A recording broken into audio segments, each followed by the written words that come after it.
Good morning all of you. Good afternoon all of you. आगे सभी लोग, आवाज आ रहा है प्रॉपर? स्ट्रेंथ कम क्यों दिख रही है?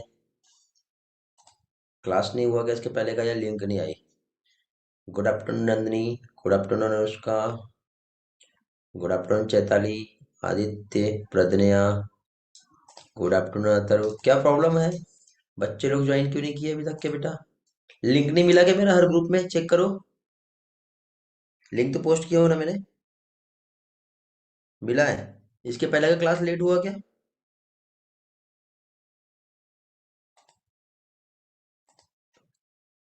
कोई एक क्लास 1 बजे से चालू होने वाला रहता तो इसका मतलब ये नहीं ना सारे क्लास 1 बजे से स्टार्ट होंगे। चलो बाकी लोगों को ब्लॉक करते हैं आज, ठीक है? एंट्री ही नहीं देते, कॉल आएंगे फिर सब लोगों के। हम लोग स्टार्ट करते हैं क्लास। टाइम पे ज्वाइन करना चाहिए यार, इतनी देर से मैं आपका वेट कर रहा हूँ।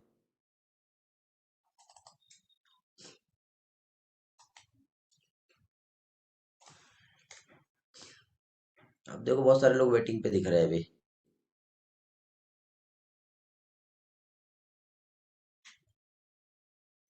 ट्रांसक्रिप्शन का स्टडी कर रहे हैं आज हम लोग। कल कुछ कंसेप्ट मैंने आप लोगों को समझाया था। अगेन आज हम लोग यहाँ पर कुछ और भी कंसेप्ट जो है वो हम देखेंगे, ठीक है? तो कुछ कंसेप्ट जो हम लोग यहाँ पर देखेंगे, तो सबसे पहली चीज तो ट्रांसक्रिप्शन होता क्या है। ट्रांसक्रिप्शन का मीनिंग जो है क्या है, ये हम लोग जान लेते हैं। तो ट्रांसक्रिप्शन मीन्स क्या है? एक ऐसा प्रोसेस जिसमें क्या होगा, डीएनए का कॉपी होता है आरएनए के फॉर्म में। मीन्स आपको याद होगा लास्ट लेक्चर में मैंने जेनेटिक इंफॉर्मेशन का फ्लो जो होता है वो कैसे होता है ये भी आप लोगों को समझाया हूं, ठीक है? तो जेनेटिक इंफॉर्मेशन का जो फ्लो होता है, यदि हम लोग देखें, flow of genetic information means DNA से आरएनए के फॉर्म में कैसे होती है। तो यहां पे देखिए बेटा, हम यदि ट्रांसक्रिप्शन देखें तो इसको सिंपल टर्म में हम समझ सकते हैं। सबसे पहले तो एक जो डीएनए था, क्या था? DNA double standard molecule, replicate होके डीएनए से डीएनए ही बना, ठीक है? क्या कहते हैं इसे? इसे कहते हैं रेप्लिकेशन। अब ये जो डीएनए है, इससे एमआरएनए, और एमआरएनए के बाद यदि हम देखें तो फिर प्रोटीन का फॉर्मेशन होगा। तो यहां पर ये जो प्रोसेस जो हो रही है, तो डीएनए से आरएनए का बनना, इसे ट्रांसक्रिप्शन, और आरएनए से प्रोटीन का बनना, इसे ट्रांसलेशन कहते हैं। और अल्टीमेटली ये जो प्रोसेस है, यदि हम सिंपल टर्म में अंडरस्टैंड करें तो ये कहलाता है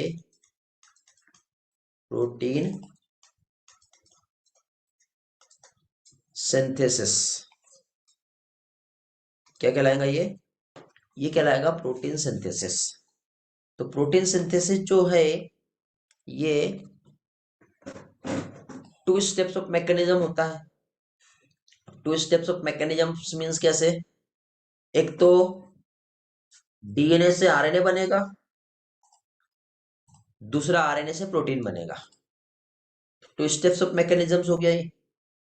तो अभी हम लोगों को 2 स्टेप्स में 1 और 2, तो हम लोगों को अभी यहाँ पर सबसे पहले ट्रांसक्रिप्शन का स्टडी करना है। तो अब ये प्रोसेस कहां पर हो रही है, साइट क्या है? साइट ऑफ द सिंथेसिस की यदि हम बात करेंगे, तो प्रोटीन सिंथेसिस जो होता है वो कहाँ पे होता है? तो प्रोटीन सिंथेसिस जो है, यदि हम देखें तो इसमें पहली चीज तो ये एक सेल आपको दिख रहा है।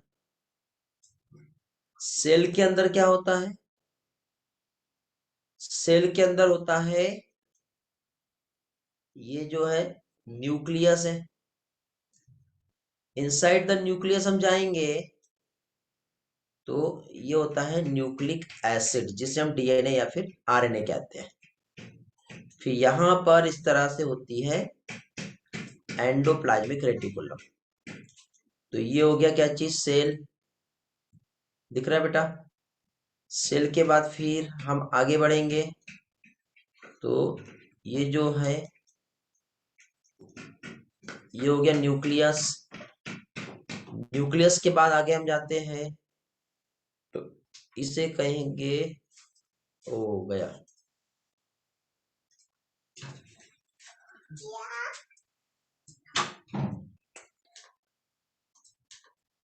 यार, सारी ड्राइंग खराब हो गई अपनी तो, गलत जगह ड्रॉ कर रहा था मैं। ओके, क्या करें?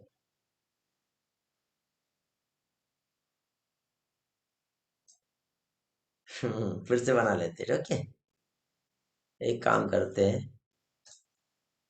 यहीं पे बनाते हैं, फिर हमारा ये यूनिक है। हाँ, फिर से रिपीट कर रहा हूँ बेटा, जस्ट वेट। ये एक सबसे अच्छा प्लेटफॉर्म बेटा, जो हमें कभी धोखा नहीं देता। ओके, तो हम लोग क्या देख रहे थे? Protein synthesis. अब ये जो प्रोटीन सिंथेसिस की यदि हम बात करें, तो प्रोटीन सिंथेसिस जो है, क्या चीज, प्रोटीन सिंथेसिस की यदि हम बात करें तो protein synthesis two steps of mechanisms होती है। एक तो नंबर वन जो होगा, जिसे कहेंगे ट्रांसक्रिप्शन। नंबर टू जिसे कहेंगे ट्रांसलेशन। ओके, एक होगा ट्रांसक्रिप्शन और दूसरा होगा ट्रांसलेशन। ट्रांसक्रिप्शन जिसमें ये जो डीएनए है, इससे बन रहा है आरएनए, और ट्रांसलेशन में आरएनए से बनेगा प्रोटीन। मींस ये डबल स्टैंडर्ड डीएनए, इससे बना आरएनए, इसके बाद फिर ये हम आगे गए तो ये बना प्रोटीन। ठीक है बेटा? तो हम लोग यहाँ पे जो देख रहे थे, वो देख रहे थे साइट।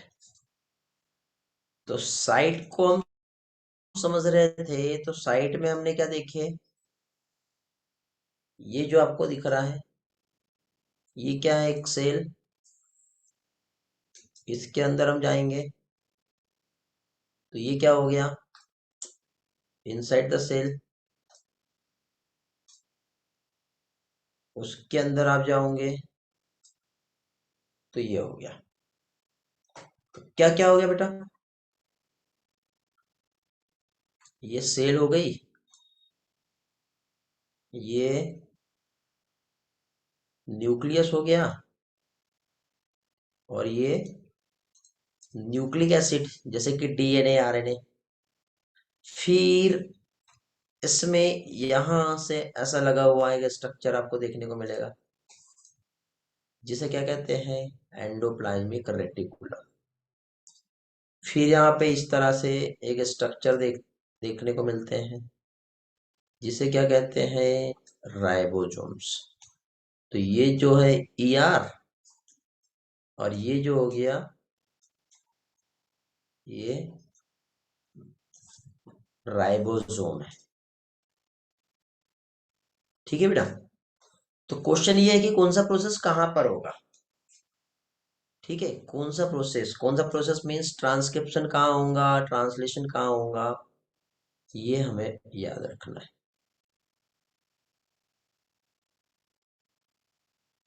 तो ट्रांसक्रिप्शन ट्रांसलेशन यदि हम देखें तो ट्रांसक्रिप्शन जो होता है ये इनसाइड न्यूक्लियस होता है, और ट्रांसलेशन जो होता है कहाँ होता है? आउटसाइड न्यूक्लियस मीन्स राइबोसोम में होता है। Ribosome are the site of protein synthesis. Ribosome जो होता है क्या होता है? प्रोटीन सिंथेसिस का साइट होता है। अब जो बच्चे लोग लेट ज्वाइन किए बेटा, नेक्स्ट टाइम से टाइम पे ज्वाइन करते जाओ, नहीं तो मैं मीटिंग को लॉक कर दूंगा और फिर आप ज्वाइन नहीं कर पाओगे। प्रिया, तृष्णा, हर्षिता, आप कहाँ थे बेटा? इतना टाइम मिला ज्वाइन करने के लिए? बहुत कुछ पढ़ा के हो गया आज। ठीक है, ये 3rd नंबर की स्लाइड नहीं है, इसके पहले भी एक्स्ट्रा का कुछ इन्फॉर्मेशन दिया हूं मैंने। तो अब देखो बेटा, ये सारी प्रोसेस जो है ये तो हमें समझ में आ रही है। तो इसमें सबसे पहले हम लोगों को, एक चैतन्य मेरी अभी ज्वाइन कर रही है, सबसे पहले हमें इसमें हमें ट्रांसक्रिप्शन क्या होता है ये हमें देखना है। क्या देखना है?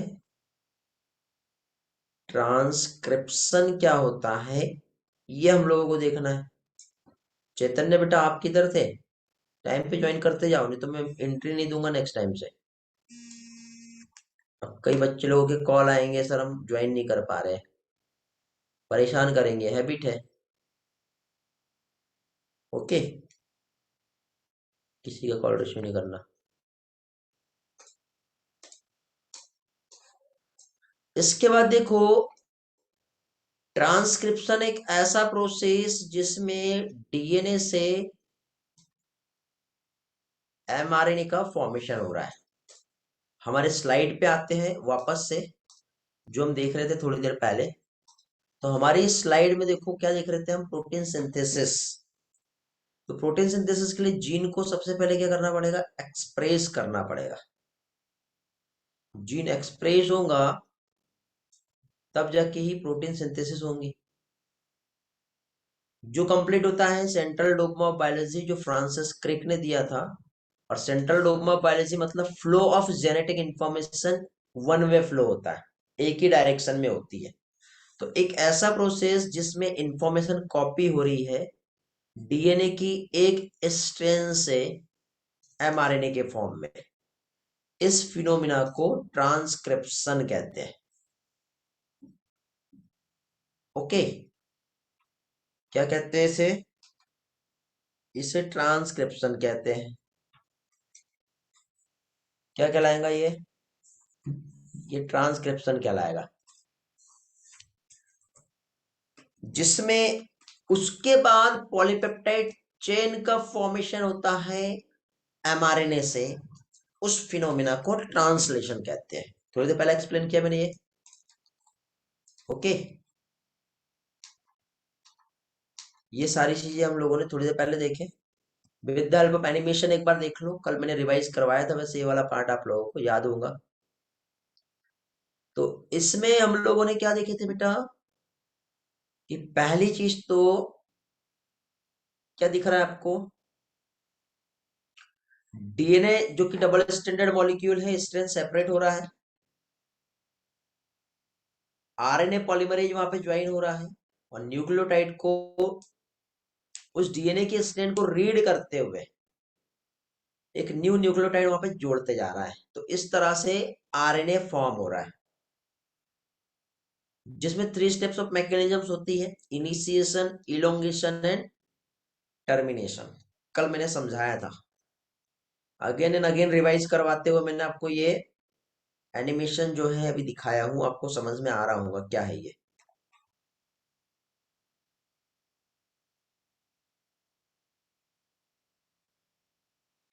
ओके, तो यहां पे देखो ये डीएनए है। डीएनए का एक छोटा सा सेगमेंट हम देखते हैं,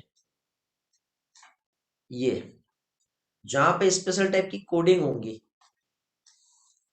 कोडिंग जैसे कि सपोज ये डीएनए है, ATGCT, फिर TACGA, ये स्ट्रैंड एक दूसरे का कॉम्प्लीमेंट्री होता है ना। यहाँ पर एडेनिन है तो यहाँ पे क्या आएगा, थाइमिन आएगा। यहाँ पे थाइमिन है तो यहाँ पे क्या आएगा, एडेनिन आएगा। यहाँ पे ग्वानिन है तो यहाँ पे साइटोसिन आएगा। यहाँ पे साइटोसिन है तो यहाँ पे ग्वानिन आएगा। यहाँ पे थाइमिन है तो यहाँ पे एडेनिन आएगा। कॉम्प्लीमेंट्री। तो दोनों भी स्ट्रैंड एक दूसरे का ब्रेक होगा तो एक इधर अलग हो गई, एक अलग हो गई। फिर इसको पहचानते हुए जो भी कोड रहेगा उसके अकॉर्डिंग यहाँ पे नया जो रहेगा कोड वहां पे डिसाइड होगा। तो ये डीएनए था, ट्रांसक्रिप्शन होके एमआरएनए बना, ट्रांसलेशन होके क्या बन गया, प्रोटीन बन गया। ओके। तो डीएनए से प्रोटीन जो फॉर्म हो रहा था, देखो ये सेल है। सेल के अंदर हम जाएंगे, अब न्यूक्लियस दिखेगा हमें। न्यूक्लियस में अब डिफरेंट टाइप के सेल में ऑर्गेनेल्स दिख रहे हैं। अंदर न्यूक्लियस में हम गए। अंदर इस न्यूक्लियर पोर की हेल्प से अंदर कैमरा लगा के हम क्रोमोसोम को देख रहे हैं। न्यूक्लियोजोम मॉडल हमने पढ़े, आपको याद होगा ये सारी चीजें। अब इस क्रोमोसोम पे हम जब जाते हैं तो लंबा सा वहां पे एक डीएनए दिखने को मिलता है, जहां पे रेप्लिकेशन और ट्रांसक्रिप्शन होगा। अगेन एनिमेशन रिपीट कर रहा हूँ, ये सेल है, सेल ऑर्गेनेल्स, अंदर न्यूक्लियस, न्यूक्लियस में न्यूक्लियर पोर, सेल बायोलॉजी पढ़े हमने। और उसके अंदर जीनोम, उसका क्रोमोसोम। और इसको तोड़ेंगे, एक धागे नुमा थ्रेड लाइक जो स्ट्रक्चर हमें देखने को मिलेगा ये वाला, जो कि डीएनए है। तो ट्रांसक्रिप्शन क्या होता है, एक ऐसा प्रोसेस जिसमें जेनेटिक इंफॉर्मेशन की कॉपी हो रही है, template strand of DNA into RNA. अब क्वेश्चन ये है कि टेम्पलेट स्ट्रैंड क्या होता है। टेम्पलेट का मतलब ये होता है कि, यहां समझाता हूं। जैसे आपको याद होगा हम लोगों ने रेप्लिकेशन का स्टडी किए थे। क्या किए थे, हमने रेप्लिकेशन का स्टडी किए थे। गणेश बेटा आपने टेलीग्राम ओपन ही नहीं किया लगता, फिर सिर्फ मैसेज छोड़ देने से कुछ नहीं होता ना, रिप्लाई देखा करो। देखो ये डीएनए है, जब रेप्लिकेशन हो रहा था तो डीएनए का दोनों भी स्ट्रैंड क्या हो रहा था, सेपरेट हो रहा था। सेपरेट होने के बाद न्यू न्यूक्लियोटाइड उसमें क्या होंगे, ऐसे जुड़ते जाएंगे। तो जो ओरिजिनल स्ट्रैंड जो डीएनए का है, तो ये डीएनए की, ये जो आप जो देख रहे हैं, ये जो स्ट्रैंड रहेंगी इसे हम टेम्पलेट स्ट्रैंड कहेंगे। एज इट इज एमआरएनए जब फॉर्म होगा उस डीएनए से, तो ये जो है एक टेम्पलेट स्ट्रैंड है। इसको देखते हुए उसमें एक न्यू डीएनए या फिर आरएनए जो भी बनना है, ऐसा सिंथेसाइज हो जाएगा उसमें।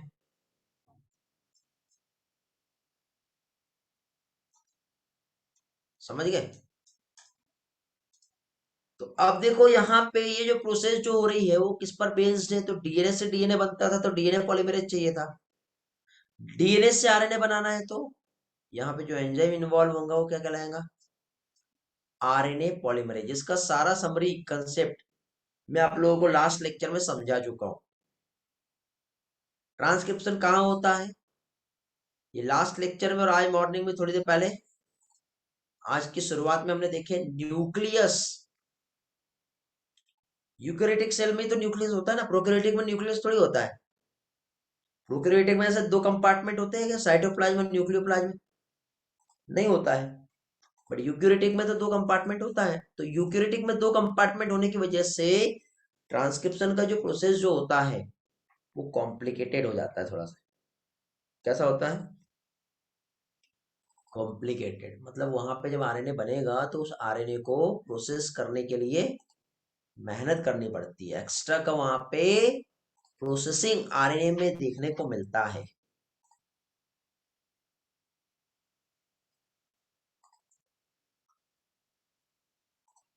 आई होप इतना आपको समझ में आया होगा। क्या क्या देख लिया हमने।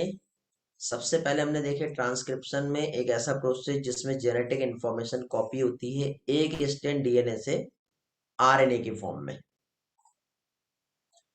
ओके, अब डीएनए और आरएनए में क्या डिफरेंस होगा? इसी डीएनए से एक आरएनए यहाँ पे बन रहा है, तो दोनों में क्या डिफरेंस होगा? डीएनए से ही आरएनए बन रहा है। रिस्पॉन्स करो बेटा, फिर हम उसको आरएनए क्यों कहेंगे? क्या चेंज आ रहा है इसमें? रिस्पॉन्स करो जल्दी से। Very good Neeraj, base pairing change रहेगा। वेरी गुड अथर्व, शुगर में डिफरेंस आएगा, एंजाइम डिफरेंस रहेगा, जेनेटिक मटेरियल कॉपी हो रहा है। ओके खुशी बेटा, आज आप भी लेट ज्वाइन किए हो क्लास, है ना? और रिया, आप भी लेट ज्वाइन किए हो क्लास, टाइम पे आया करो यार। और जिन लोगों को एंट्री नहीं मिली ना, कई लोग एक बार ट्राई किए होंगे और एग्जिट करके भाग गए। आप तो ट्राई भी नहीं कर रहे क्लास ज्वाइन करना है करके। प्रोटीन में डिफरेंस होगा बेटा। यहाँ पे मैं ये पूछ रहा हूँ कि ये डीएनए है, इससे आरएनए बना, ऐसा क्या चेंज हुआ कि ये डीएनए से आरएनए बना? है तो वही न्यूक्लियोटाइड, है तो सेम मशीनरी, सेम इंफॉर्मेशन, तो क्या डिफरेंस आ रहा है?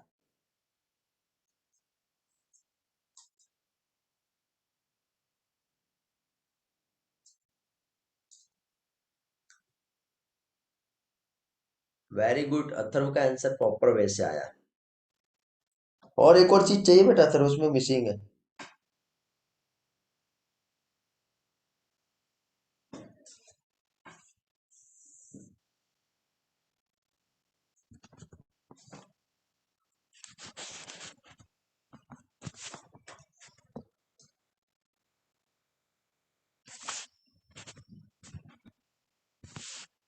जेनेटिक मटेरियल कॉपी हो रहा है? नहीं खुशी, हाइड्रोजन बॉन्ड नहीं बेटा गणेश।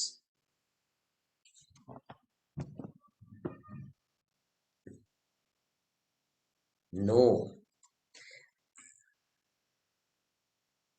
Nitrogenous base. ये आंसर चाह रहा हूं मैं आपसे, किसी का भी आंसर नहीं आया अभी तक के। रुचिका बेटा, क्यों आप क्यों लेट ज्वाइन किए बेटा? रुचिका, कि रिज्वाइन किए हो आपने?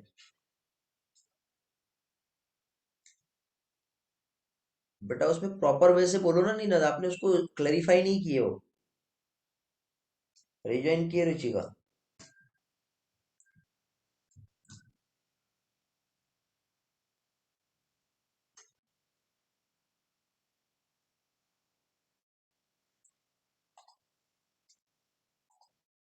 ओके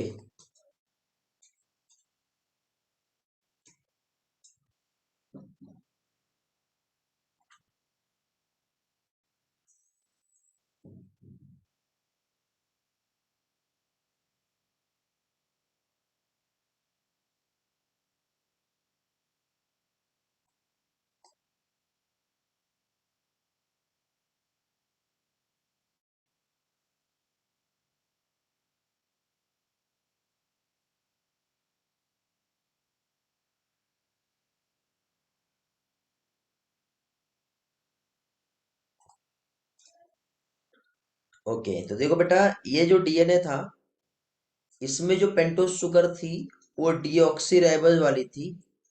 आरएनए से बन रहा है, तो यहाँ पे जो शुगर आएगी वो राइबोज शुगर आएगी। डीएनए जो था इसमें थायमिन था, अब यहाँ पे आरएनए में थायमिन नहीं रहेगा, यूरेसिल नाइट्रोजनस बेस रहेगा, बाकी तीनों के तीनों सेम रहते हैं। तो मेन बेटा ये दो डिफरेंस है। Second thing, DNA double standard है और आरएनए सिंगल स्टैंडर्ड रहेगा। तो क्वेश्चन ये है कि आरएनए में जो कोडिंग जाने वाली है, आरएनए में जो कोडिंग जाने वाली है, जैसे डीएनए है ए टी ए टी, यहाँ पे टी टी ए, तो अब नया जो यहाँ पे आरएनए जो इसमें फॉर्म होगा उसकी कोडिंग इसके समान रहेंगी या इसके समान? ये कैसे डिसाइड होगा, क्या कोई बता सकता है?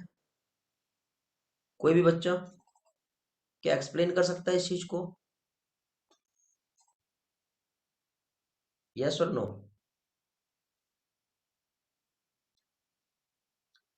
ये क्वेश्चन इंपॉर्टेंट है।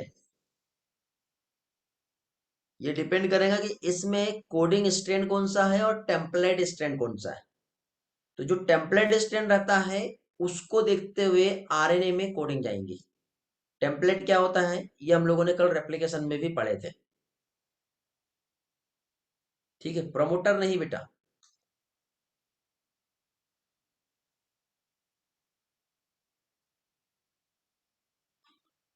ओके, नो, हाइड्रोजन बॉन्ड में नहीं। यहाँ पे आपको दो स्टैंड दिख रही है, कोडिंग और एक टेम्पलेट स्टैंड दिखाई दे रहा है। इस पर डिपेंड करेगा, दोनों अलग रहता है बेटा, चेंज रहता है, एक जैसा नहीं रहता है। ठीक है, ये भी अभी क्लियर हो जाएगा थोड़ी देर में, थोड़ी देर में क्लियर करवा रहा हूं मैं। ऐसा नहीं है, ऊपर नीचे का नहीं रहता बेटा, ये डिपेंड करता है। यहाँ पे देखो, जो स्ट्रेंड जो होती है, ठीक है, सबसे पहले तो आप ये थ्योरी पढ़ लो। जेनेटिक इंफॉर्मेशन डीएनए से आरएनए के फॉर्म में कॉपी हो रहा है, इसे हम ट्रांसक्रिप्शन कहते हैं। एडेनिन जो बेस पेयरिंग होती है, एडेनिन हमेशा थाइमिन से जुड़ता था डीएनए में, बट यहाँ पे एडेनिन यूरेसिल से जुड़ेगा, तो जो बेस पेयरिंग रहेगी एडेनिन की यूरेसिल से रहेगी थाइमिन की जगह पर। ये एक डिफरेंस आ गया इसमें। फिर इसमें जो स्ट्रैंड जो है, आरएनए पॉलीमरेज एंजाइम इन्वॉल्व होगा जो डीएनए पर ही डिपेंडेंट होता है। और देन ये भी पॉलीमराइज जो करता है 5 to 3 days पे ही करता है। जैसे 5 से 3 days डायरेक्शन पे रेप्लिकेशन हो रहा था, तो डीएनए पॉलीमरेज और आरएनए पॉलीमरेज एक दूसरे के भाई भाई है ना दोनों, तो काम तो एक जैसे ही करेंगे। तो आरएनए पॉलीमरेज एंजाइम रहेगा, तो 5 days to 3 days वाला जो रहेगा, डायरेक्शन ऑफ सिंथेसिस आरएनए की रहेगी। तो उसका जो टेम्पलेट स्ट्रेन जो रहेगा वो कैसा रहेगा, 3 days to 5 days वाला। और 5 to 3 वाला जो रहेगा वो क्या कहलाएगा, कोडिंग। वेरी वेरी इंपॉर्टेंट, ये याद रखना। ओके, यदि मैं ये कहूं कि एक मैं डीएनए का टुकड़ा आपको दे रहा हूं, उससे आपको आरएनए बनाना है, ठीक है, मैं आपको एक डीएनए का एक फ्रेगमेंट दे रहा हूं, ये डीएनए है, ये 5 days 3 days, ये 3 days 5 days है। यहाँ पे ए, एक मिनट कलर चेंज कर लेते हैं, यहाँ पे ए, AATU ऐसा है, TT, एक मिनट, यू थोड़ी रहेगा यहाँ, AATC, TTAG, ये एक डीएनए है बेटा। अब इसमें बताओ कौन सा स्ट्रैंड टेम्पलेट है, कौन सा स्ट्रैंड कोडिंग वाला है, और आरएनए जो बनेगा इससे अभी आरएनए बना, तो यहाँ पे 5 days आएगा या 3 days, और यहाँ पे 5 days आएगा या 3 days, और यहाँ पे कोडिंग क्या आएगी ये बताइए। ये जो आरएनए बना है यहाँ पे कोडिंग क्या आएगी,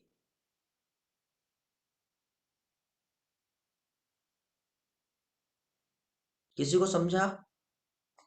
बहुत सिंपल है, मैं एक्सप्लेन कर देता हूँ, नहीं समझाऊंगा तो। सबसे पहले याद रखना बेटा, चाहे डीएनए रहे या फिर आरएनए रहे, इसमें हमेशा जो स्ट्रैंड है उसका डायरेक्शन ऑफ सिंथेसिस जो रहेगा, ये होता है 5 days to 3 days। कैसा रहेगा, 5 days to 3 days, मतलब यहाँ पे 5 और यहाँ पे 3 आएगा। कब यहाँ 5 और 3 आएगा, जब यहाँ पे 3 और यहाँ पर 5 रहेगा, तब यहाँ पे 5 और 3 आएगा। तो ये वाला जो स्ट्रैंड है इसके लिए ये कैसा हो गया, इसे हम टेम्पलेट स्ट्रैंड कहेंगे।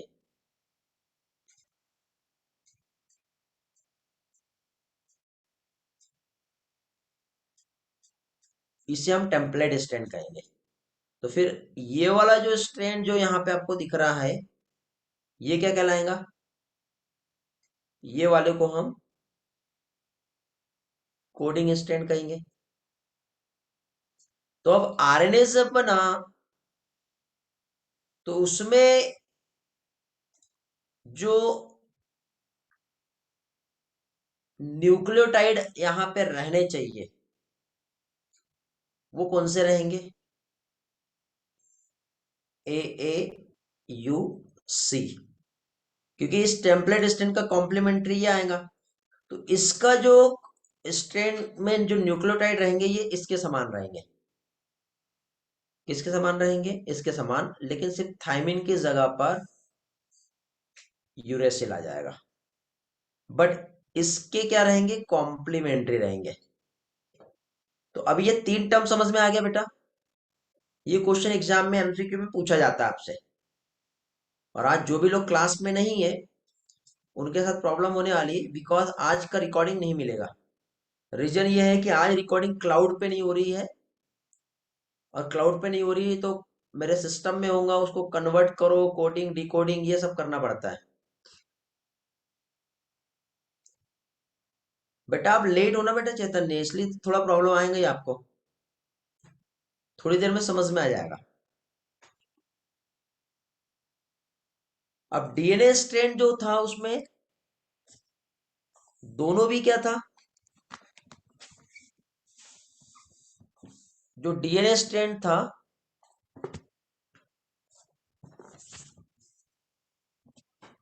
दोनों भी क्या था? टेम्पलेट था। क्योंकि रेप्लिकेशन में एंटायर डीएनए कॉपी होता है, ट्रांसक्रिप्शन में सारा डीएनए नहीं, एक स्ट्रैंड जो है वही कॉपी होती है। ये जो कोडिंग है ये मैंने बाय डिफॉल्ट अपने मन से यहाँ पे दिया हूं बेटा, कोडिंग का कुछ भी खेल नहीं है। कोडिंग को लेके डरो नहीं, कुछ भी हो सकता है। जैसे ये सपोज ये डीएनए है, तो डीएनए में आप कुछ भी रख दो ना बेटा, A T C G T G, कुछ भी रख दो। अब इधर जो रहेगा तो इधर साइड क्या आएगा बताओ?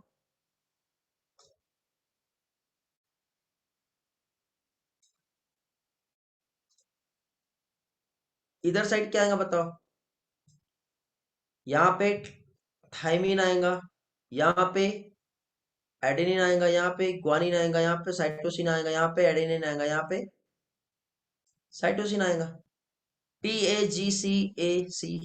Very good Ninad. लेकिन जब अब इसमें यदि मुझे आरएनए बनाना है, अब बताओ यहाँ पे क्या आएगा?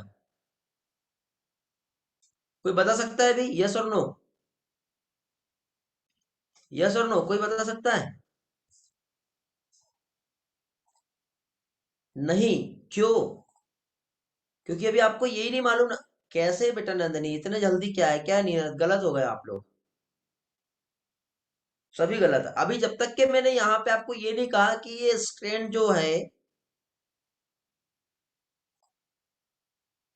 अभी मुझे बताओ यदि मैंने यहाँ पे इसको 3 days to 5 days कर दिया और इसको मैंने 5 days to 3 days कर दिया, तो उसमें टेम्पलेट स्ट्रेंथ तो बदल गई ना। अब टेम्पलेट कौन सी वाली रहेगी? पहली वाली रहेगी। और यदि मान लो अभी मैंने इसको फिर से बदल दिया, ये हमेशा बदलाती नहीं है, मैं भी आपको हाइपोथेटिकली समझा रहा हूं। यदि मान लो इसको मैंने 5 days to 3 days रखा और इसको 3 days to 5 days रखा, तो टेम्पलेट स्ट्रेंथ कौन सा हो जाएगा? नहीं, अभी हमने म्यूटेशन नहीं करा है बेटा, हाइपोथेटिकली हम बदल रहे हैं, चेंज कर रहे हैं। तो डायरेक्शन ऑफ सिंथेसिस आरएनए का हमेशा 5 days to 3 days होता है। तो 5 to 3 रहेगा तो उसकी जो स्ट्रेन रहेंगी वो कॉम्प्लीमेंट्री रहेंगी, कौन सी? ये वाली। और ये वाला जो स्ट्रेन रहेगा इसको हम क्या कहेंगे? इस स्ट्रेन को हम क्या कहेंगे? टेम्पलेट स्ट्रेन कहेंगे। बट जो नया आरएनए बनेगा वो कोडिंग स्ट्रेन के सीक्वेंस के जैसे ही रहेगा। तो ये टी की जगह क्या आएगा बताओ? उसका कॉम्प्लीमेंट्री आएगा ना, ए। ए की जगह पे टी आना चाहिए, बट यहाँ क्या आ जाएगा? यू। जी का सी, सी का जी, ए का यू, सी का जी। ये बन गया आरएनए। मतलब इसकी कोडिंग इसके समान है, AUCGUG, सिर्फ टी की जगह पे यू आ जा रहा है। समझे? तो इधर वाला जो स्ट्रैंड था इसको हम क्या कहेंगे? Coding strand. अब जिन बच्चे लोगों को नहीं समझा था इसके पहले, अब समझ में आ गया होगा। मीन चैतन्य क्लियर हो गया ना? Good, very good. बहुत आसान है, लग रहा है ना आसान? यार क्या क्लिक हो गया?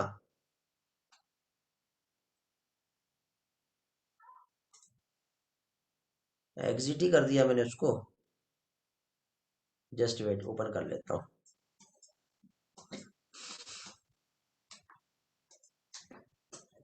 तो ये हो गया क्या चीज? जो स्ट्रेन से रिलेटेड इंफॉर्मेशन थी वो भूलना नहीं, इस पे क्वेश्चंस पूछे जाते हैं। तो अभी आपको देखो ये वाली जो स्लाइड है, इस स्लाइड को देखते हुए कोडिंग, टेम्पलेट, आरएनए पॉलीमरेज और आरएनए बनेगा, यूरेसिल आएगा। इतना समझ में आ गया होगा। डायरेक्शन ऑफ सिंथेसिस क्या होता है ये लिखा हुआ समझ रहे हैं ना बेटा सभी?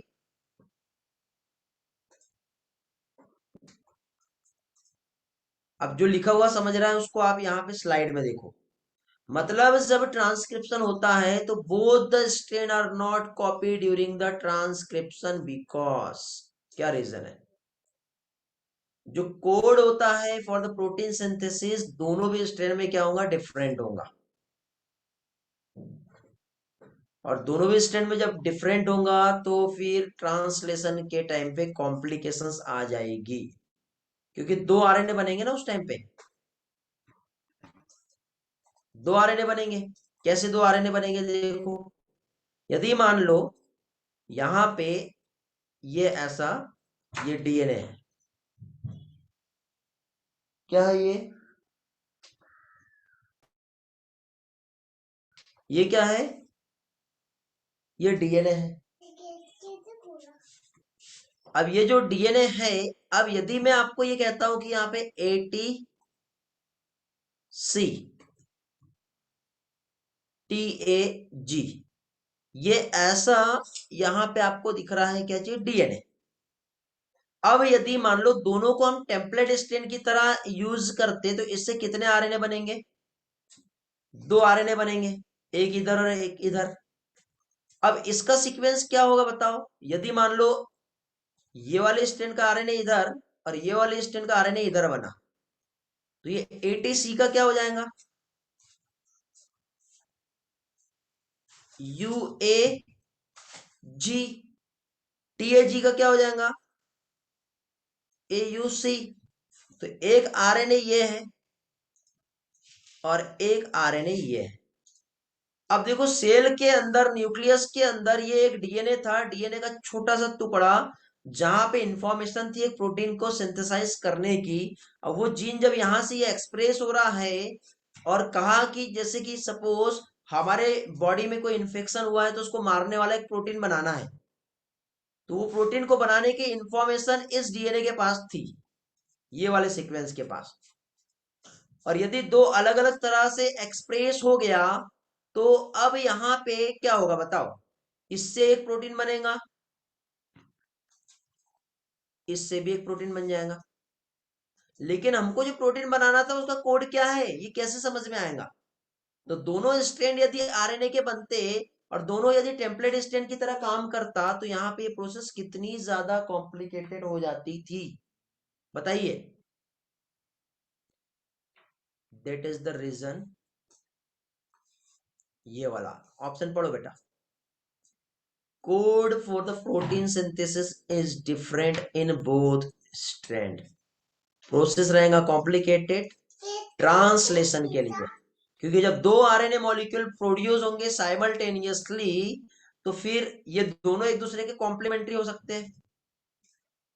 अब एक और प्रॉब्लम भी आ सकती है ना यहाँ पर, देखो एक और प्रॉब्लम क्या हो सकती है?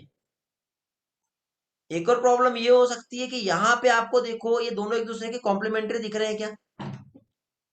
UAG AU, एक मिनट, ये गलत हो गया ना, ये G, यहाँ पे C आएगा, यहाँ पे C आएगा, तो यहाँ पे C, तो ये दोनों एक दूसरे के कॉम्प्लीमेंट्री हो गए। दोनों कॉम्प्लीमेंट्री होने की वजह से क्या हो गया? डबल स्टैंडर्ड आरएनए बन गया।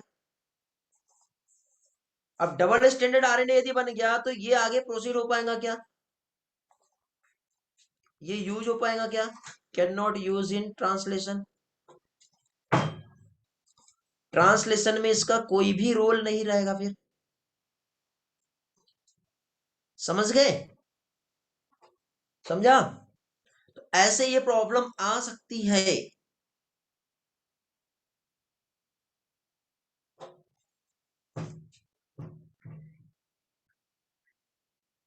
नीरज बेटा क्या बोल रहे हो, नहीं समझा।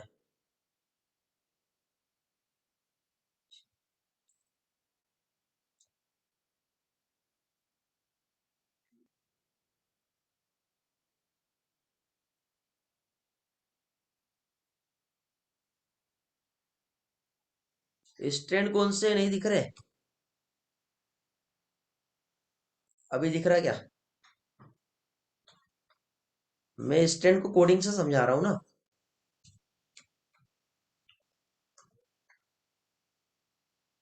अभी दिख रहा है क्या?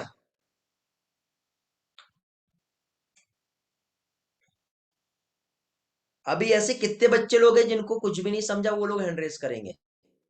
क्योंकि मैं समझ सकता हूँ बेटा, ये प्रोसेस बहुत कॉम्प्लिकेटेड है और समझना अच्छे से जरूरी है। कुछ भी नहीं समझा वाले, क्योंकि देखो, किसी को यदि 20% भी समझा तो समझ लो कि कुछ तो समझा, और वो कुछ ही हमारे लिए इंपॉर्टेंट है इस टॉपिक के लिए। बाकी आगे आने वाले टाइम में सारा समझ में आ जाएगा। तो ऐसा कोई बच्चा जिसको कुछ भी नहीं समझा, रेज योर हैंड क्विकली।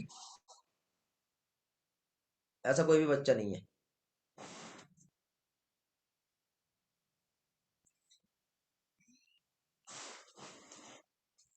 ईमानदारी से बताओ, एनसीईआरटी पढ़ के आए हो? ऐसे कितने बच्चे हैं जो एनसीईआरटी नहीं पढ़े? Raise your hand. ऐसे कितने बच्चे हैं जो एनसीईआरटी नहीं पढ़े? ईमानदारी से, ऑनेस्टी से, रेज योर हैंड क्विकली। ऐसा कोई बच्चा है जो एनसीईआरटी नहीं पढ़ा? Text me. एनसीईआरटी पढ़े? Yes no, yes no, response me. देखो, समझ में आए या ना आए वो चलता है, लेकिन एनसीईआरटी पढ़े? क्षितिज नहीं पढ़ा है, बाकी लोग पढ़े हैं, और दो तीन लोग और नहीं पढ़े, कल पढ़े थे। नहीं बेटा, ऐसे कल से काम नहीं चलेगा ना, आज पढ़ना जरूरी है। पूरा नहीं हुआ वाली बात ही नहीं बेटा, सिर्फ ये वाला टॉपिक ट्रांसक्रिप्शन पढ़ाने वाला था ना आज मैं। नहीं पढ़े होगे तो समझ में नहीं आएगा, नहीं आने वाला, मैं कह रहा हूँ। पढ़ना जरूरी है। देखो, अभी 50% स्टूडेंट पढ़े हैं। बेटा कल से काम नहीं चलेगा। 3 पेज 3 टाइम्स रूल्स भूल गए क्या? हर लेक्चर में चाहिए हो। ऐसा नहीं कि एक लेक्चर में 3 पेज पढ़ लिया और अगले दिन मैंने एक ही पेज पढ़ा और उसके बाद 2 पेज पढ़ाने वाला हूँ तो उसमें से 3 पेज फिर से रिपीट करना था आपको। ऐसे में काम नहीं चलेगा। ठीक है? तो ध्यान रखो आगे से।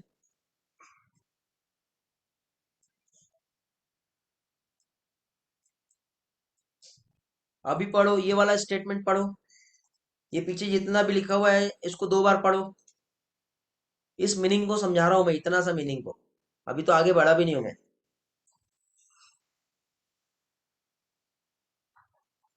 डीएनए से डीएनए जब बनता है, जिसे हम रेप्लिकेशन कहते हैं, तो रेप्लिकेशन में क्या हो रहा था बेटा? रेप्लिकेशन की प्रोसेस जब हो रही थी तो उसमें एंटायर डीएनए कॉपी हो रहा था, दोनों भी स्ट्रैंड टेम्पलेट थी और दोनों से ही डीएनए बना। बट आरएनए के बनने की प्रोसेस में ऐसा नहीं हो रहा है। क्या रीजन है? सिंपल है यार, रीजन बहुत सिंपल है। यदि आरएनए के प्रोसेस में दोनों भी स्ट्रैंड टेम्पलेट की तरह काम करेगा तो 2 आरएनए बनेंगे। एक काम करो, मुझे देखो, उधर छोड़ो। कुछ और है क्या मेरे पास यहाँ पर? एक विषय समझाऊँ आप लोगों को, एक मिनट, मैं कुछ देख रहा हूँ। ठीक है, छोड़ो, कुछ दिख नहीं रहा, मुझे देखो। ये एक डीएनए, ये इस तरह से डीएनए है। तो ये डीएनए का आपको जो दिखाई दे रहा है, क्या दिख रहा है? 2 स्ट्रैंड दिखाई दे रही है। यदि दोनों से फिर से एक नया आरएनए बनेंगे तो दोनों एक दूसरे के कॉम्प्लीमेंट्री होंगे तो जुड़ गए। जुड़ने के बाद अब ये प्रोटीन सिंथेसिस के लिए आगे पास हो पाएंगे क्या? नहीं हो पाएंगे ना। रीजन बहुत सिंपल है, और ये यहीं पे लिखा हुआ है ऐसा। 2 आरएनए मॉलिक्यूल यदि प्रोड्यूस होते हैं साइमल्टेनियसली, तो वो एक दूसरे के कॉम्प्लीमेंट्री होंगे। कॉम्प्लीमेंट्री होने की वजह से दोनों भी आरएनए का स्ट्रैंड एक दूसरे से जुड़ जाएगा, और जुड़ गया तो डबल स्टैंडर्ड आरएनए बनेगा। तो आगे चल के ट्रांसलेशन नहीं हो पाएगा। इसलिए प्रोटीन सिंथेसिस के लिए यदि दो स्ट्रैंड बनी, तो एक ये आरएनए और एक ये आरएनए, दोनों के पास प्रोटीन को बनाने का कोड रहेगा। अब आगे चल के राइबोसोम को कंफ्यूजन हो जाएगा ना कि मैं इस आरएनए के पास जाऊं कि इस आरएनए के पास जाऊं, क्योंकि प्रोटीन बनाने का इंफॉर्मेशन तो इस डीएनए के पास था। ये डीएनए है मान लो, इस डीएनए के पास प्रोटीन बनाने का इंफॉर्मेशन था कि प्रोटीन मान लो ए नाम का एक प्रोटीन बनाना है, ए नाम का प्रोटीन बनाना है। और यहां से जब आरएनए एक्सप्रेस हुआ दो अलग अलग तरीके का, तो इधर ए वाला इसके पास रहेगा तो इसके पास भी ए, ऐसा थोड़ी रहता है। दो इन्फॉर्मेशन नहीं जाएगी ना, एक ए बनाएगा तो दूसरा बी बनाएगा। आपको काम ए का तो बी की जरूरत ही नहीं है ना बेटा। जैसे कि फॉर एग्जांपल सिंपल दूसरे तरीके से समझा रहा हूं, देखो, यदि मान लो यहां पर हम लोग देख रहे हैं क्या चीज, ये एक डीएनए है,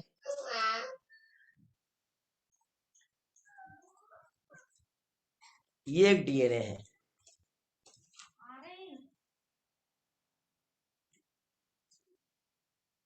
ये देखो बेटा, ये डीएनए था। अब ये डीएनए कितना बड़ा दिख रहा है आपको, ये इतना बड़ा। बेटा जाओ यार, ओए,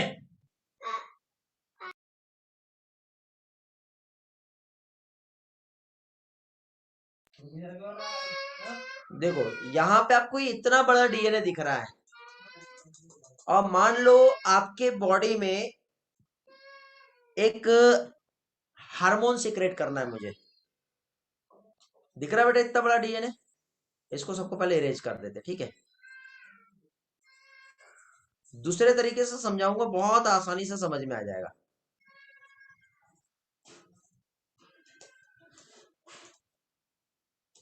इतना बड़ा डीएनए है, और यदि मुझे मान लो मेरे बॉडी में एक हार्मोन मुझे बनाना है, कौन सा हार्मोन, मेरे बॉडी में आरबीसी का प्रोडक्शन चाहिए मुझे। तो आरबीसी प्रोडक्शन के लिए एक हार्मोन चाहिए। बताओ आरबीसी प्रोडक्शन के लिए कौन सा हार्मोन इन्वॉल्व होता है।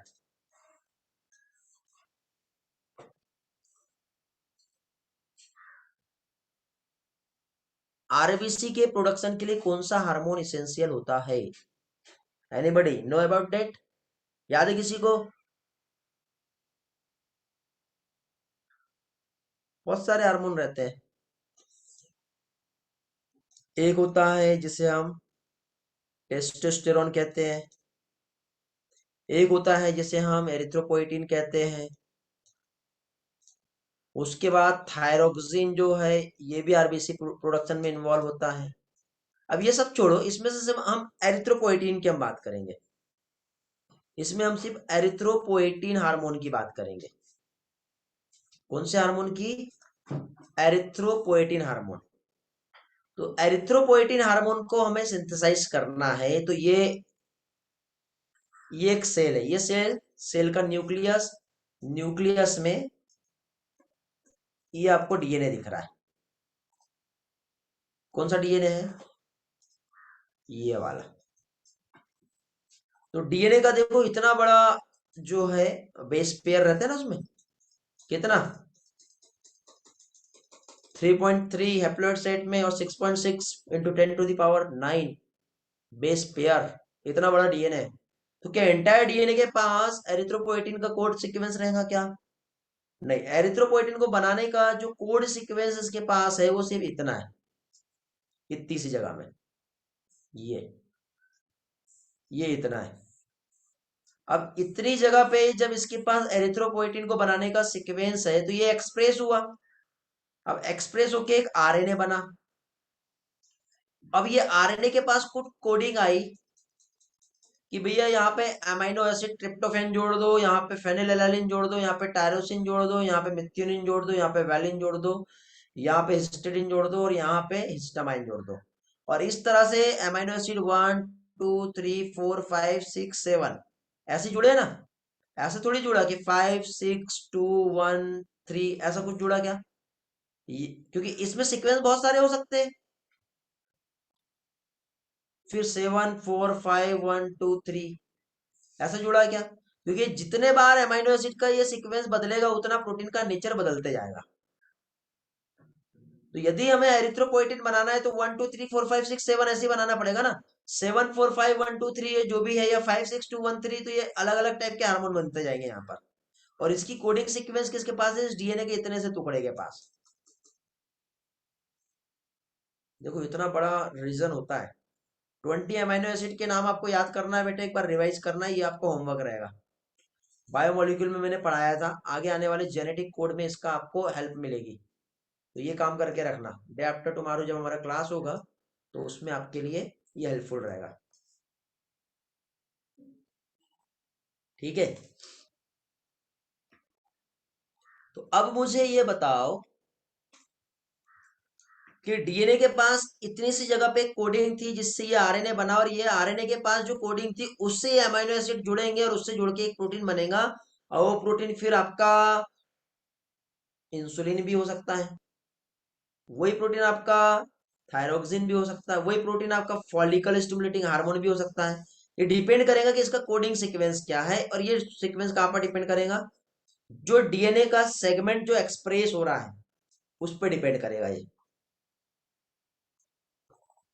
समझ गए क्या कहा कहा मैंने? तो ये है बेटा डीएनए का स्ट्रैंड। इसमें एक टेम्पलेट की तरह काम करेगा और दूसरा कोडिंग की तरह काम करेगा।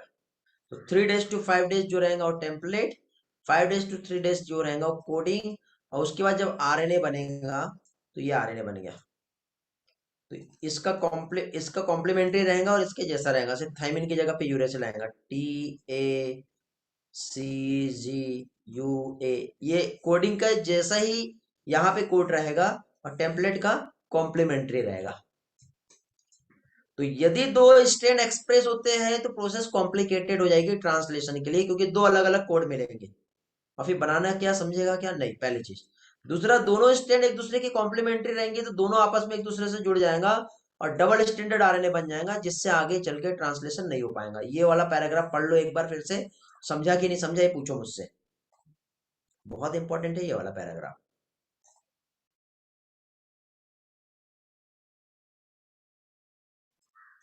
अगेन बेटा रीड कर लो जल्दी से, बहुत इंपॉर्टेंट पैराग्राफ है ये। और टेक्स्ट में क्विकली समझा करके या नहीं समझा करके।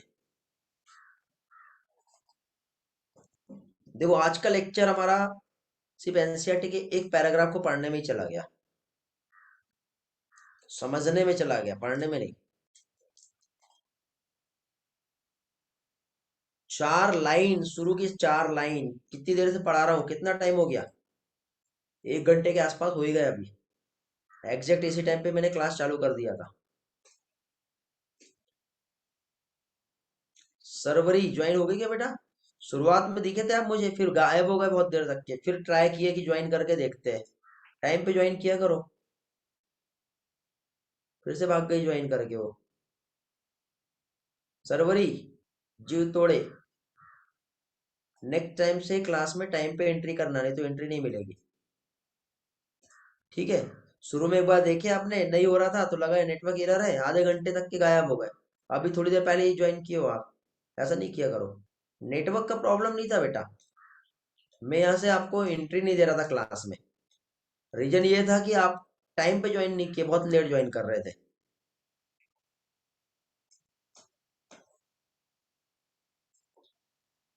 टाइम पे ज्वाइन करना। हाँ फिर ठीक है बेटा, कोई प्रॉब्लम नहीं। हाँ, तो बढ़ते आगे। इसलिए देखो आज सिर्फ स्ट्रेंथ हमारे 20 स्टूडेंट का कम है, क्योंकि मैंने एंट्री अलाउ ही नहीं किया मैंने बच्चों को आज। और अभी डेली ऐसे ही होगा, टाइम पे क्लास में ज्वाइन करो।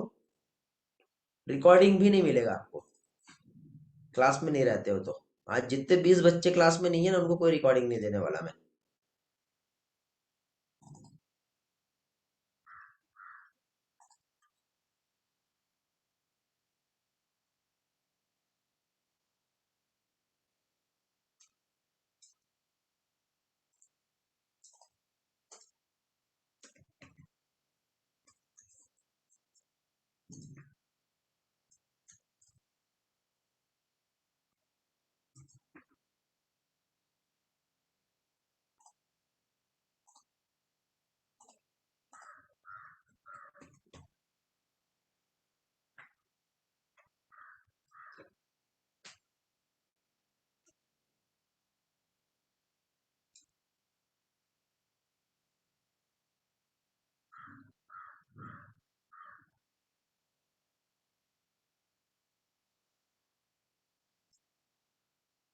चलो तो स्टार्ट करते हैं आगे का पोर्शन। हम अभी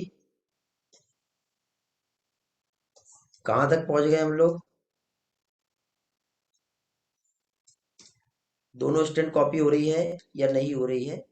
टेम्पलेट स्टैंड कौन सा रहेगा और कोडिंग स्टैंड कौन सा रहेगा? कोडिंग स्टैंड जो कॉपी होता है आरएनए में, और टेम्पलेट जिससे आरएनए बिल्डअप होता है। देन नेक्स्ट, अब जो डीएनए का जो स्ट्रैंड होता है जहां से ट्रांसक्रिप्शन स्टार्ट होने वाला है,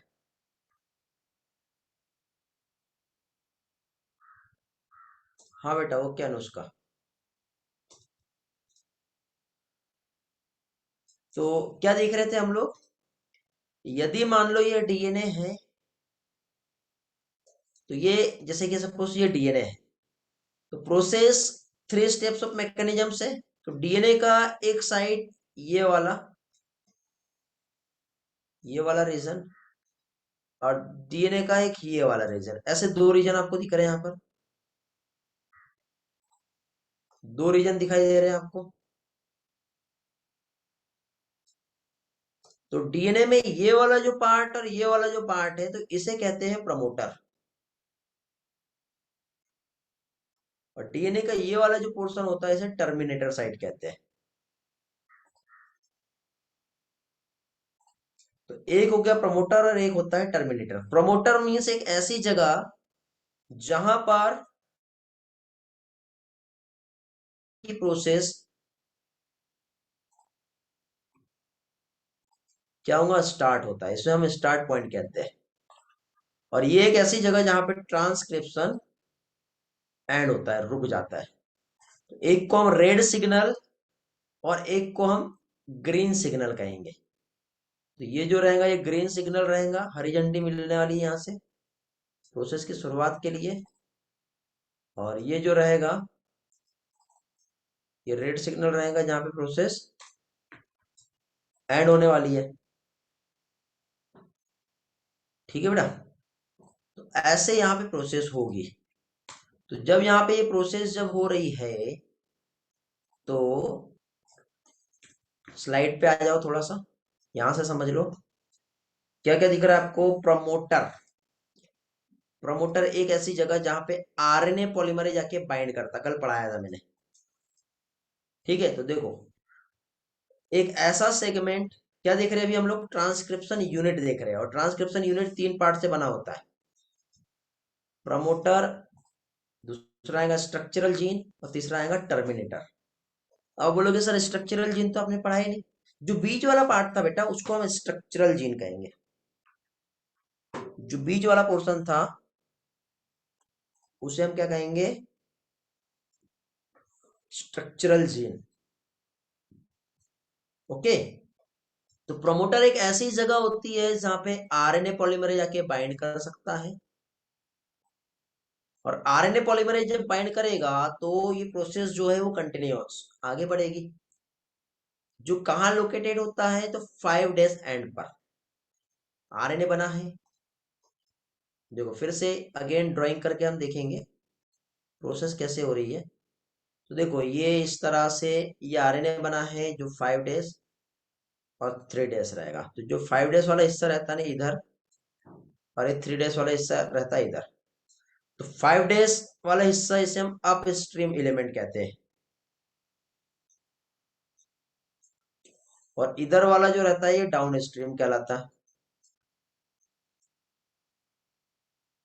तो अप स्ट्रीम साइड पे प्रमोटर होता है और डाउन स्ट्रीम साइड पे टर्मिनेटर होता है। प्रमोटर एक ऐसी जगह जहां पर ये इस तरह से आरएनए पॉलीमरेज एंजाइम आकर के बाइंड कर सकता है और प्रोसेस को स्टार्ट कर सकता है। तो binding site of RNA polymerase जो लोकेटेड होता है 5' एंड पर, जिसे हम अप स्ट्रीम कहते हैं। और 3' एंड जिसे डाउन स्ट्रीम कहते हैं, जो टर्मिनेटर होता है जहाँ पे ट्रांसक्रिप्शन प्रोसेस रुकती है। स्ट्रक्चरल जीन दोनों के बीच का, प्रमोटर और टर्मिनेटर के बीच का, जहां पे प्रोसेस इलोंगेटेड होती है, ये वाला। आपको एक टेम्पलेट और कोडिंग दिख रहा है। टेम्पलेट मतलब जो 3 to 5 रहेगा, कोडिंग जो 5 to 3 रहेगा। ये डीएनए बेटा, तो इस डीएनए में प्रमोटर और टर्मिनेटर आपको दिखाई दे रहा होगा, दिख रहा है ना। नीनद क्या नहीं समझा पूछो बेटा। ये स्टेटमेंट पढ़ो एक बार सारा और ये डायग्राम को देखो, फिर पूछो मुझसे। अप स्ट्रीम मतलब पहले वाला, अप मतलब पहले वाला, डाउन मतलब बाद वाला। इस प्रमोटर रीजन कहाँ पे लोकेटेड है? कोडिंग स्ट्रेन के अकॉर्डिंग देखते हैं बेटा, ये 5 डेज है और ये 3 डेज है। प्रमोटर एक ऐसा रीजन जहां पे आरएनए पॉलीमरेज जाके बाइंड करेगा। ये जो है ये जो मैंने बनाया ये आरएनए नहीं है, ये डीएनए है। अब डीएनए में अब एक्चुअली गलती मेरे से ये होगी कि मैंने वहां पे उसको डबल स्टैंड नहीं बनाया। ये लो डबल स्टैंड बना देता हूँ उस तरह से। तो ये 5 to 3 टेम्पलेट हो गया और ये 3 to 5 कोडिंग हो गया। तो हम इस 5 डेज टेम्पलेट स्टैंड के अकॉर्डिंग हम देखेंगे। अभी समझ गया ना नीरज? गुड, समझ में आ गया।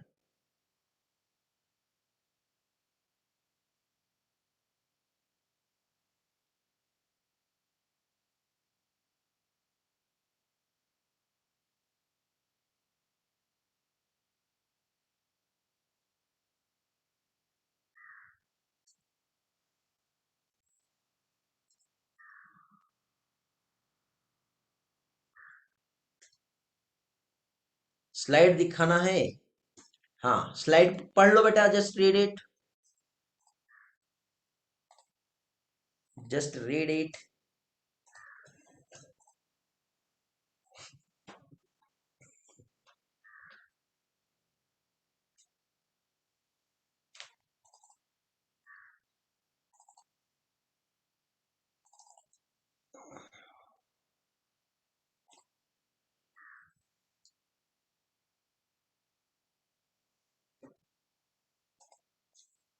हो गया, बड़े आगे।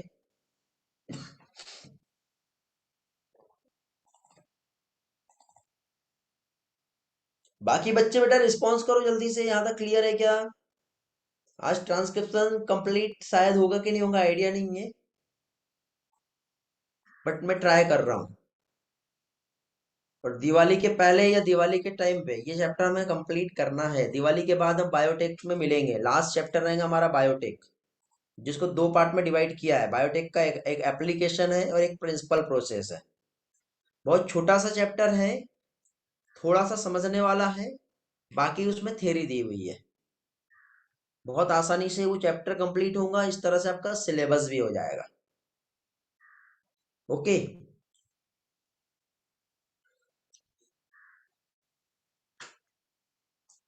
जल्दी में कंप्लीट नहीं करना है बेटा हमें, नहीं तो हम जल्दी में कंप्लीट करना चाहते तो सिलेबस आज की डेट तक के हमारा कंप्लीट हो जाता था।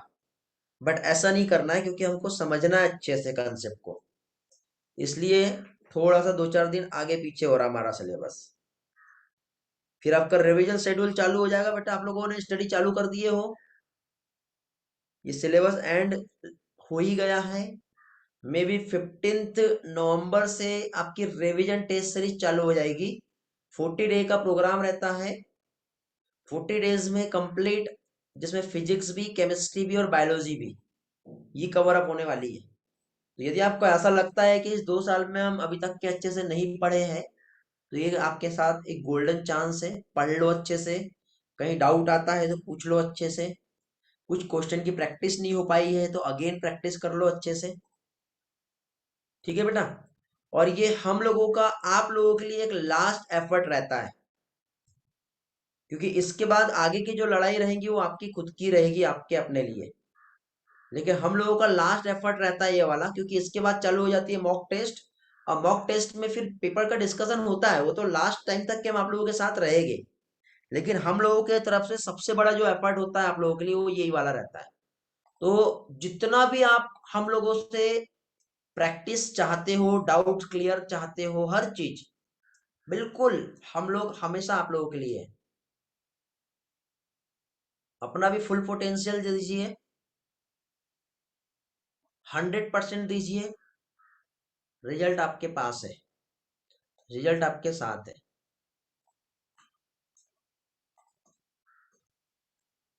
ओके। अभी आपने देखे होंगे हम लोगों का जेई का रिजल्ट लगा है, उसका एक फैसिलिटेशन प्रोग्राम रहेगा। आपको लिंक आएंगी, ज्वाइन करना। अपडेट आया क्या? अभी ग्रुप में नहीं आया होगा तो आ जाएगा। ओके। आप आपके पेरेंट्स के साथ ज्वाइन करना। जो रिजल्ट है उसका फैसिलिटेशन प्रोग्राम रहेगा। ज्वाइन करो, अपने एक्सपीरियंस शेयर करेंगे, क्या पढ़े, क्या गलती हुई। मजा आएगा। कैसे आईआईटी में वो पहुंचे हैं।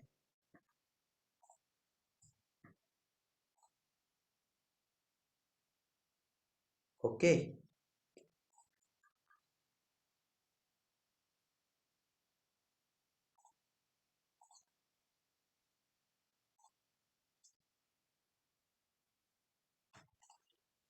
इवनिंग में रहेगा बेटा, इवनिंग में।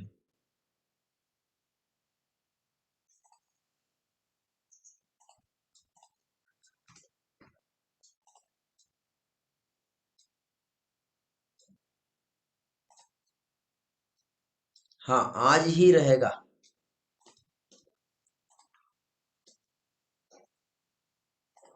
आप लोगों को आने की जरूरत नहीं है, आप लोग ऑनलाइन ज्वाइन करना। सिर्फ फैसिलिटेशन के लिए वही बच्चे आएंगे जिनका सिलेक्शन हुआ है।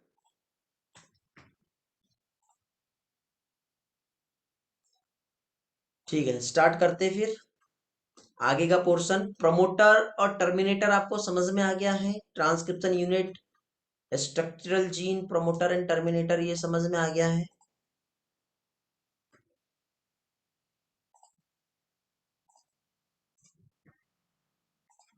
ओके।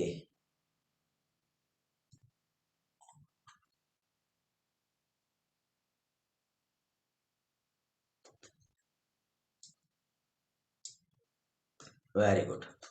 चलो तो स्टार्ट करते हैं अभी हम लोग। और आगे का पार्ट, ट्रांसक्रिप्शन यूनिट हमें समझ में आ गया। ट्रांसक्रिप्शन यूनिट के बाद अगेन एक दूसरी पिक्चर से देख लो बेटा, प्रमोटर, टर्मिनेटर। मतलब देखो, ये कंप्लीट इतना बड़ा एक डीएनए है। ओके। ये देखो, आपको यहाँ पे ये जो दिखाई दे रहा है, ये यहां से लेके यहां तक के, ये इतना बड़ा एक डीएनए है। अब डीएनए के पास ऐसे नंबर ऑफ जीन्स होते हैं बेटा, क्लस्टर ऑफ जीन से बना होता है, पढ़े थे हमने। ये ऐसे बहुत सारे जीन्स रहेंगे इसके पास, दिख रहे हैं। तो जीन का एक छोटा सा टुकड़ा जो पहले प्रेजेंट होता है, कहां पर? यहां पर, इसे हमने प्रमोटर कह दिए। जीन का एक छोटा सा टुकड़ा जो इधर प्रेजेंट है, इसको हम टर्मिनेटर कह रहे हैं। जीन का और कोई एक और हिस्सा जो यहाँ पर प्रेजेंट है, ये नॉन कोडिंग सीक्वेंस होता है बेटा। ये जो स्ट्रक्चरल जीन है, ये नॉन कोडिंग सीक्वेंस होता है। लेकिन टर्मिनेटर और प्रमोटर कोडिंग सीक्वेंस होता है। तो टर्मिनेटर ट्रांसक्रिप्शन इनिशिएशन साइट होती है, जहां से ट्रांसक्रिप्शन का प्रोसेस स्टार्ट होगा। और टर्मिनेटर जो होता है, ट्रांसक्रिप्शन को रोकने वाला एक साइट होता है। तो इधर जो लास्ट में जो जीन होते हैं उसको हम डाउन स्ट्रीम जीन कहते हैं, और इधर जो जीन प्रेजेंट होते हैं उसे अप स्ट्रीम जीन कहते हैं। इतना पार्ट समझ में आ गया बेटा आप लोगों को? अब आपको थोड़ा सा समझ रहा होगा कि डीएनए जो है उसको हम सिर्फ डीएनए के टर्म में नहीं समझ रहे बेटा।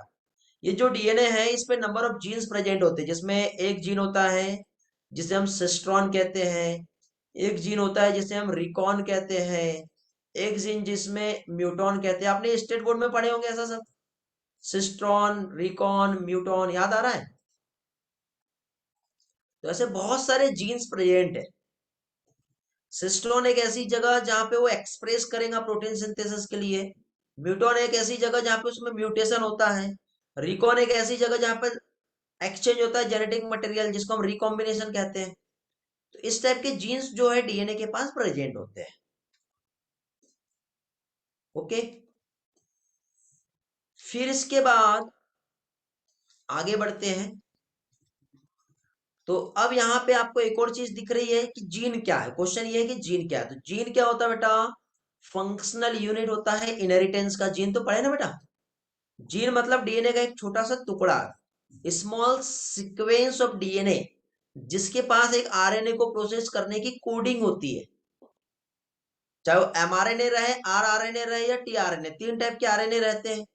इसको प्रोसेस करने का एक कोडिंग, डीएनए का एक छोटा सा टुकड़ा जो क्या कहलाता है? जीन कहलाता है। एक फंक्शनल यूनिट होता है जो कैरेक्टर्स को आगे पास करेगा, जिसमें एक पार्ट होता है जिसे हम कहते हैं सिस्ट्रॉन।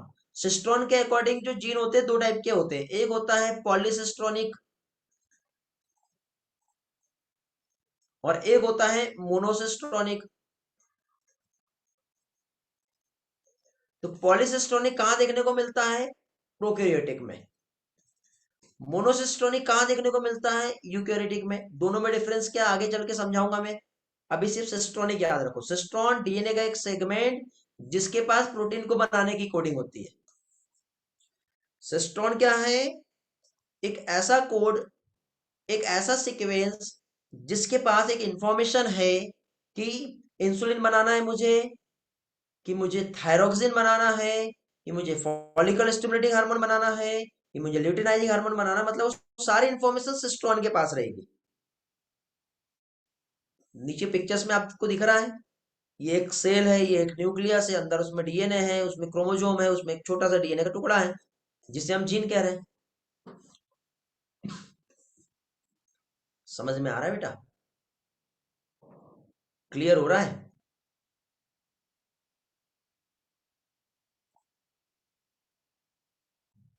ओके, बड़े आगे फिर।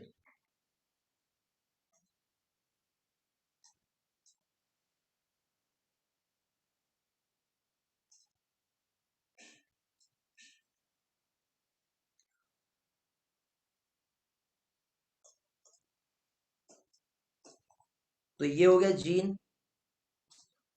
अब जीन में देखो एक और जीन, स्ट्रक्चरल जो जीन होता है ट्रांसक्रिप्शन यूनिट, उसके दो टाइप होते हैं, एक मोनोसिस्ट्रॉनिक और एक पॉलीसिस्ट्रॉनिक। पॉलीसिस्ट्रॉनिक कहाँ देखने को मिलेगा? प्रोकैरियोटिक में। इसके पास किसी भी टाइप के स्प्लिट जीन नहीं होते। स्प्लिट जीन मतलब, जैसे कल मैंने आपको स्प्लाइसिंग बताया था, मतलब जब आरएनए जब बनेगा तो एक्सॉन इंट्रॉन ऐसे बनते हैं। तो एक्सॉन हमारे काम का जीन रहता है और इंट्रॉन हमारे काम का नहीं होता, नॉन कोडिंग सीक्वेंस। तो इसको यहाँ से डिलीट कर दिया जाता है, इसको यहाँ से कट करके रिमूव किया जा सकता है। तो ऐसा प्रोकैरियोटिक में नहीं होता बेटा। प्रोकैरियोटिक में डायरेक्ट जीन 1 2 3 ऐसा डायरेक्ट आ जाएगा, इसको हम पॉलीसिस्ट्रॉनिक कहते हैं। बट यूकैरियोटिक में क्या होता है? मोनोसिस्ट्रॉनिक स्ट्रक्चरल जीन देखने को मिलता है जो कि एक स्प्लिट जीन होता है, जिसमें कोडिंग सीक्वेंस एक्सॉन होता है जो एक्सप्रेस सीक्वेंस होता है, और नॉन कोडिंग सीक्वेंस इंट्रॉन होता है जो हमारे काम का नहीं होता, तो उसको रिमूव किया जा सकता है कट करके, जिसे हम स्प्लाइसिंग कहते हैं। ये स्प्लाइसिंग क्या होता है आगे आने वाले लेक्चर में आपका क्लियर हो जाएगा। ठीक है, फिलहाल आप इतना ही याद रखो, फिलहाल आप इतना ही याद रखो।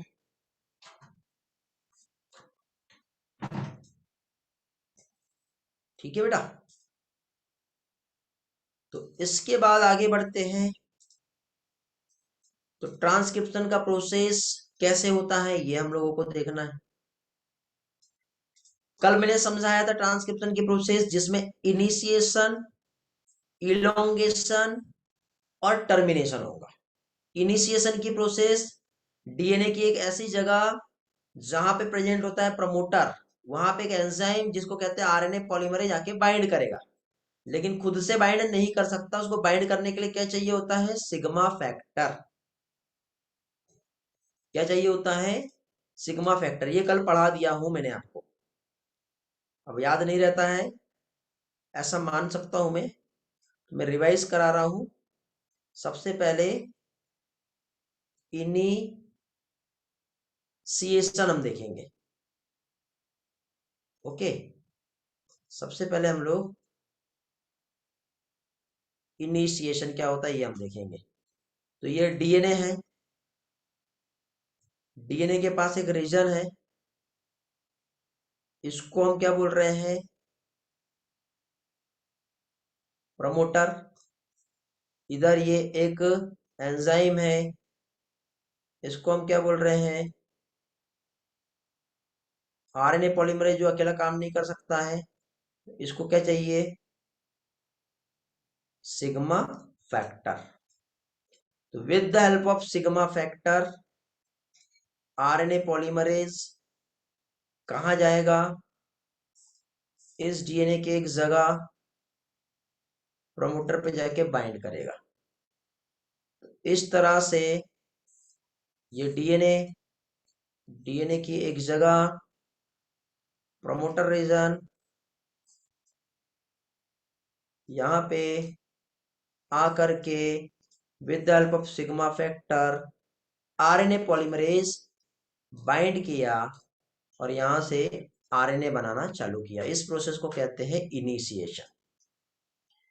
इलोंगेशन की प्रोसेस में आरएनए पॉलीमरेज उस जगह से आगे बढ़ चुका है, ये प्रमोटर रीजन है, यहां से RNA polymerase with the help of sigma factor आगे बढ़ चुका है और आरएनए छोटे से लेकर इतना बड़ा आरएनए बन चुका है।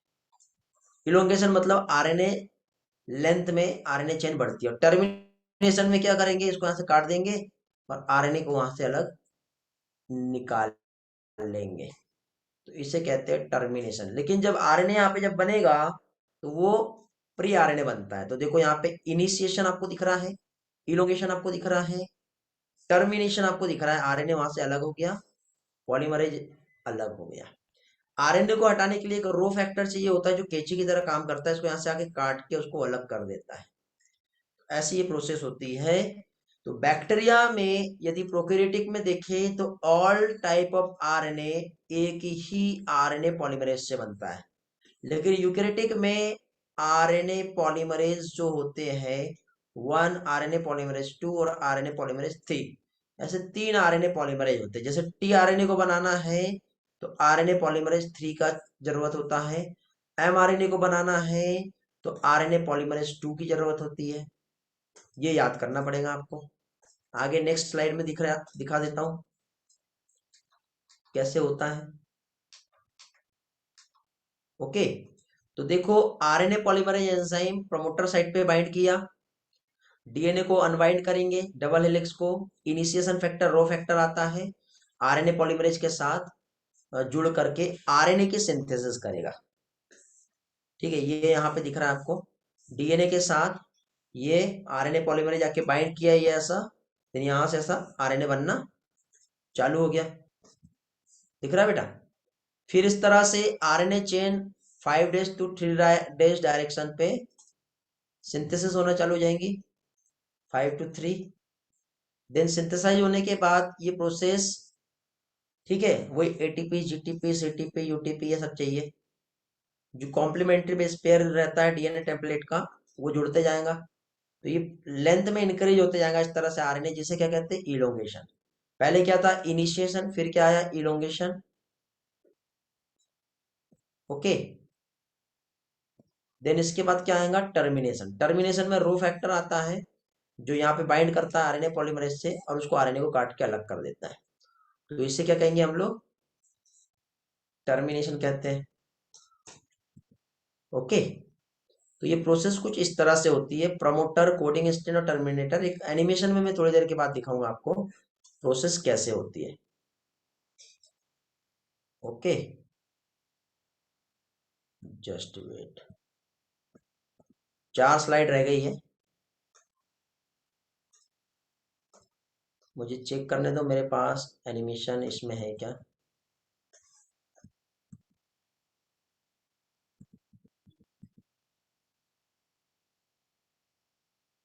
देखो बेटा, ये आरएनए पॉलीमरेज जाके बाइंड किया डीएनए के पास, बाइंड करने के बाद आगे बढ़ा आरएनए पॉलीमरेज, तो आरएनए लेंथ में इंक्रीज हुआ, देन प्रोसेस टर्मिनेट हुई, मतलब सबसे पहले इनिशिएशन होगा, इलोंगेशन होगा, देन यहाँ पे जाके प्रोसेस टर्मिनेट होती है। टर्मिनेट मतलब क्या है, फिर से देखो प्रोसेस कैसे हो रही है, आरएनए पॉलीमरेज एक जगह बाइंड करता है, आरएनए लेंथ में इंक्रीज होता है और एक पॉइंट पे जाके आरएनए काट दिया जाता है, मीन्स टर्मिनेट हो जाता है। तो ये इस तरह से ये प्रोसेस होती है।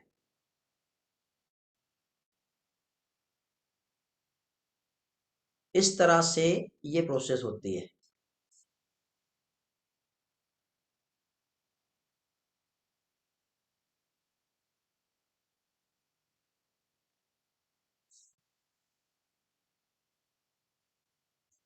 समझ में आ गया? रिस्पॉन्स करो जल्दी से, आज स्ट्रेंथ कम है, बहुत से लोग ज्वाइन नहीं किए, जो लोग क्लास में नहीं थे उन्हें नेक्स्ट टेस्ट में बहुत प्रॉब्लम आने वाली है।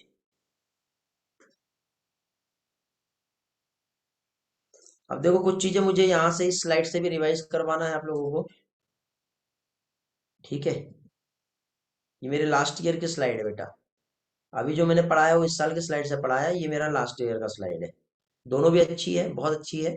ऐसा नहीं है कि कुछ अलग है। दोनों में अलग अलग तरह के डायग्राम है, मुझे जहाँ पे जो समझाने के लिए लग रहा है मैं उस स्लाइड का यूज कर रहा हूँ, नहीं तो मैं दोनों भी स्लाइड से आपको रिवाइज करवा दूंगा। ठीक है, ये आज इस साल की स्लाइड है मेरी, यहाँ से भी मैंने पढ़ाया। ओके, तो देखो अभी हम लोगों ने कंप्लीट ट्रांसक्रिप्शन का प्रोसेस कैसे होता है, इनिशिएशन, इलोंगेशन और टर्मिनेशन, ये देखें। अब इसके अलावा कुछ छोटी छोटी इंफॉर्मेशन है, कहने को तो 3 स्लाइड है, बट वो 3 स्लाइड को 3 स्लाइड की तरह नहीं कंप्लीट करेंगे, क्योंकि इस पे स्प्लाइसिंग, कैपिंग, टेलिंग, जो प्रोसेसिंग होता है आरएनए का। ठीक है, 3 टाइप के आरएनए पॉलीमरेज होते हैं। पॉलीसिस्ट्रोनिक और मोनोसिस्ट्रोनिक जो होता है उसमें क्या डिफरेंसेस है। ठीक है, जैसे कि ये वाली जो दूसरी स्लाइड है मेरे पास, ठीक है, इसमें ये मोनोसिस्टोनिक और पॉलीसिस्टोनिक का मैंने डिफरेंसेस आप लोगों के लिए अलग से लेके आया हूँ। ये सारी इंफॉर्मेशन मुझे आपको प्रोवाइड करना है, तो वो जल्दी में नहीं हो पाएगा। ठीक है, तो आगे आने वाले जो भी टाइम रिमेनिंग है आपका, वैसे टाइम तो हो गया बेटा, आज के लेक्चर में जितना समझा है उसमें किसी को कुछ डाउट है तो मैं भी आपका डाउट क्लियर करा देता हूँ। ठीक है, फिर हम नेक्स्ट लेक्चर में यही पार्ट को एक बार रिवाइज करते हुए, क्योंकि बहुत से बच्चे भी क्लास में ज्वाइन भी नहीं किया है, तो नेक्स्ट लेक्चर में हम इसी पोर्शन को रिवाइज करते हुए अगेन इसके आगे हम आगे का पोर्शन हम लोग देखेंगे। ओके, तो रिस्पॉन्स कर दो जल्दी से।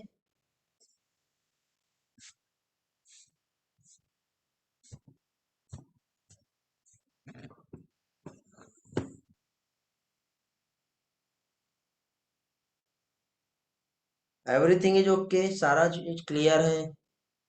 चलो तो एंड करते फिर आज का class. Bye bye, take care.